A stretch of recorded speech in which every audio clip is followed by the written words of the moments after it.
All right, we're here with the one and only Sammy Hagar as book Oh, wait, science. I hope so. The one and only. I like that. I hope so. Listen, if there's two of me, we got trouble. Exactly, and the book is named Red. You got the shoes to match the book. This is pure Sammy Hagar today, right? Well, you know, the red thing isn't like a gimmick, you know. It was like I was walking down the street and some guy goes, "Hey, the Red Rockas," and on the East Coast when it finally hit, you know. Yeah. And I'm going, yeah, okay, that's me, you know. So, you know, start signing my name that way. It just kind of coincidence that it hit. But, you know, I really didn't realize it, but I was playing a red guitar, wearing red shoes, red pants, red shirt, you know, red jacket on stage singing a song called Red. And when I did, it was my hit at that, not a hit, it was my big song at that time, which wasn't a hit, by the way. But all the lights on stage turned red. And I'm going, people call me the Red Rocker. What's up with that? Exactly. So what made you want to write this now, in this stage in your life? What made you sit down and... There's 20 reasons why, you know, you write a book. I've always felt that I've been kind of misunderstood in the whole business, you know, and the whole thing about when I joined Van Halen, there was always controversy when I was thrown out. You know, when a band broke up, because when you say I was thrown out, well, what did the band do since then? Well, nothing. So I guess the band kind of broke up at that point. Exactly. But I just really felt like I didn't want to go out and be bitter.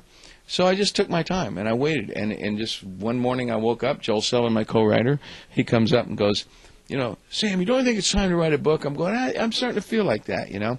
I want to remember everything, and I still remember. My mind still works pretty good. My mother passed a couple years ago. She was, you know, really helpful in my life and my career and my memory. I call her, hey, Mom, what was Uncle Harry? What is his wife's name? You know, oh, that was Maxine. Oh, yeah, okay, thanks, Mom. You know, she knew all the stuff, keeper of the tree.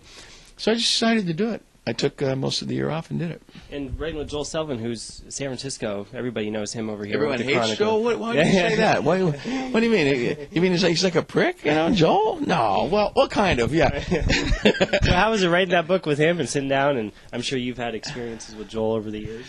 Yeah. Reviews, maybe. Is what made it so easy with Joel. Yeah. Joel's a really, he's really into music. Like, you know, if you go to his house, he's got a room 10 times bigger than this, full of old albums and interviews. I mean, he's really a musicologist, you know. He's, you know, into it. So it made it so easy because first of all, he's known me. He, you know, grew up with me, with my music. You know, I mean, he was reviewing bands when I came out with Montrose, and he dogged me my whole career. So we always had a little headbutt, him and I, a little head rub.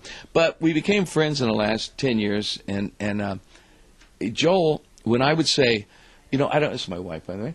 When Joe would say, Joe would go, well, what year was that? I'd say, I don't know, Joe. You know, I was like maybe 15 or 14. You know, I really, you know, was kind of bad with my times, the dates, you know.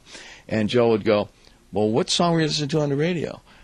And I'm going, oh, like Satisfaction by the Stones was like the big, you know, he's going, 1964, August 13th. That's, you know, whatever. You know, he had his chronological order of everything, and he helped me keep this book so believable and so, you know, correct. You know, there's always a misprint. There's always something I said that was wrong, you know, about the wrong timing.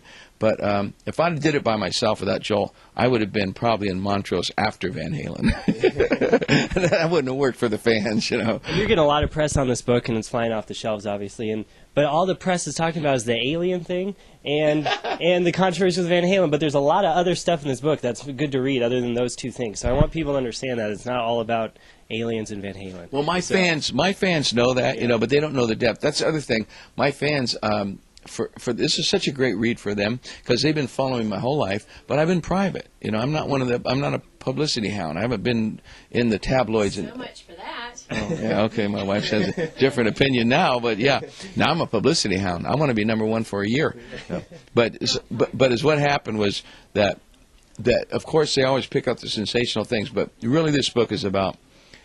It's a success story, and it's an uplifting, I think, a story where people, if you read it correct, you can say, wow, if he can do it, I can do it. You don't have to be the most talented guy in the world. You don't have to be the smartest guy in the world. You can start out with nothing, and you can have it all. If you know what you want, and if you have passion for it, and you're willing to work hard, the only thing that stops you from reaching your goals, ladies and gentlemen, in life is giving up. You know what I mean? Yeah, that's it. that's true. Other than that, you can have it. But you got to have enough passion to not give up when they're beating you in the face and you're getting hit over the head with a hammer. It's like, man, do I have to quit now? So, you know, the Van Halen stuff is all true. I had to get my side of that story out. I just told it like what happened. It's a rock. If you want to know what happens in the biggest rock and roll band in the world, backstage, on stage, after shows, before shows, on the road, it's all in there. Yeah, but the truth of it is it's more inspiring and enlightening than just garbage. And everybody in the Bay Area wants to know, will you be at Kenny Chesney at the Shoreline on April 29th? You're very well known for popping out at Toby Keith and Kenny Chesney shows, so we kind of want to get the scoop on that right now. You're killing me. I want to be there worse than anything in the world, but I'm not sure. I think I'm playing it in Mississippi that weekend, and if I am, I'm going to kill my agent and my manager. I won't kill him, but I'm going to slap him around. I'm going to beat him up. Because he loves hanging out with these country stars, and Kenny. Well, Kenny's my dear friend. Kenny holds the record. Well. Kenny holds the record at the Cabo Wabo for playing the longest anyone's ever jumped on that stage. Him and his whole band came down for my 57th birthday or 50th, whatever it was. Might have been my 100th birthday. I don't remember. But they played for 3 hours and 40 minutes. He said the only reason why he came off stage because they had to take a piss. And he said he wrote Beer in Mexico at your house. Oh, absolutely, so, yeah. You're good friends with these guys, and go read the book. Go buy the book. Sammy's The 29th. 29th. Maybe he'll be there, maybe he won't. If I'm here, I'll be. Are you crazy? Of course. And he's got a whole block of people down ready to get their book signed, so we gotta let him go. Baby, in the studio now working on the Chicken Foot 4. It's our second record, but we're just skipping the second and third. So, you know. Go check him out at SammyHagar.com. Are you on Twitter? No. Not on Twitter. Well, I probably am, but not due to me. I don't quit. I don't tweet. He's got. I don't tweet. He's got a website. Go check it out and buy the book. Thanks, Sammy, for Thank you with us. Appreciate it.